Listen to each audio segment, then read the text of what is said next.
同學，今日我哋就去完成賣油翁嘅課後問答。喺整理題目之前呢，首先我哋整理一下賣油翁呢一課嘅內容先。喺第一段裏面，其實佢係講咗成個故事嘅原因，就係陳堯之射箭十中八九，而賣油翁只係微微點頭。然後喺第二段裏面，佢就解釋翻，賣油翁就解釋翻自己對於微微點頭嘅部分，所以經過嘅部分就寫翻陳堯之覺得賣油翁輕視佢，感到十分憤怒，而賣油翁就以著油穿過錢孔而錢不濕去表達熟能生巧嘅道理啦。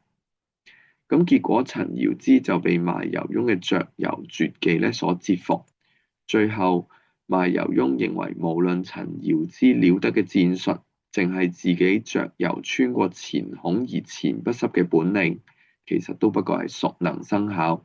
所以呢個課文呢，最主要係講緊一個熟能生巧嘅道理。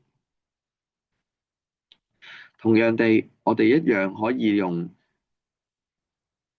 主旨方程式去整理賣油翁呢一課課文嘅。喺呢一課裏面，佢主要係通過技術人物嘅相關事情去反映某種處世態度嘅道理，同我哋平時一樣。首先第一部分我哋要整理技術嘅內容，第二部分係說明嘅道理或者佢討論嘅內容嘅。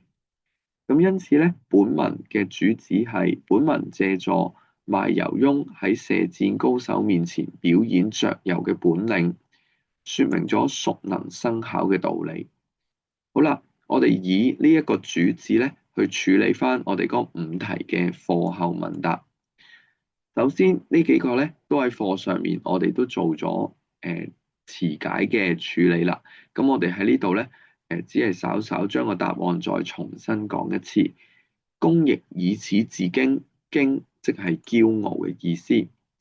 吾射不亦精乎，精即係精妙、精湛、高明嘅意思。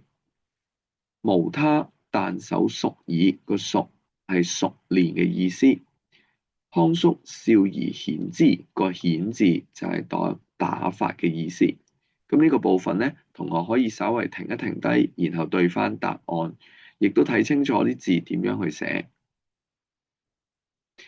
第二條，根據賣油翁一文，我哋點樣去睇到賣油翁嘅性格呢？首先，賣油翁嘅性格應該係率直嘅，因為佢對於陳康叔呢一個人呢嘅射箭技術呢，直接表達咗自己嘅睇法，所以佢係率直。第二，陳康叔係一個有地位嘅人，但係佢亦都冇表現到阿諛奉承，所以1同4都係正確。至於第2同第3，我哋可以從佢著油嘅呢件事上面睇到，佢認為自己著油係無他，只不過係因為熟手，因此佢對於自己熟手嘅事情呢，相當了解，亦都反映咗自己嘅自信。第二，佢喺陳康叔前面呢，表演著油嘅技術，亦都可以反映到佢做事好老練，因此答案係 D。1、2、3、4都有嘅。根據賣油翁嘅內容，我哋亦都可以判斷到下面呢2個答案。第一，賣油翁認為射箭10中8九並非難事。喺文中裡面，佢並沒有表達過呢件事是否困難，但係佢認為呢件事只不過係熟手，因此喺呢度咧，呢個答案係無從判斷。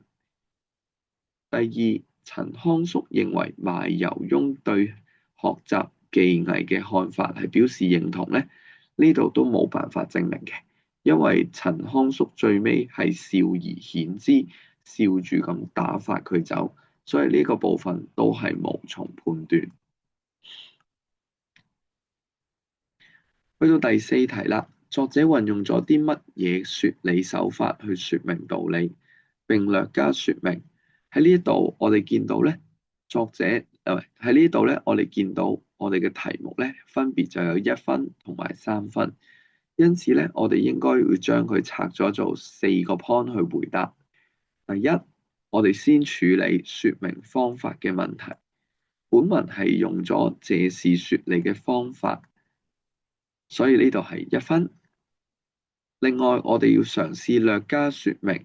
咁點樣去說明呢？首先，我哋就要處理佢借事究竟借咗啲咩事呢？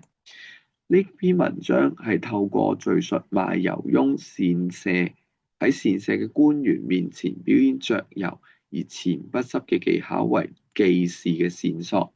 因此咧，同學一定要將呢一個內容咧，整理好或者具體咁表達出嚟。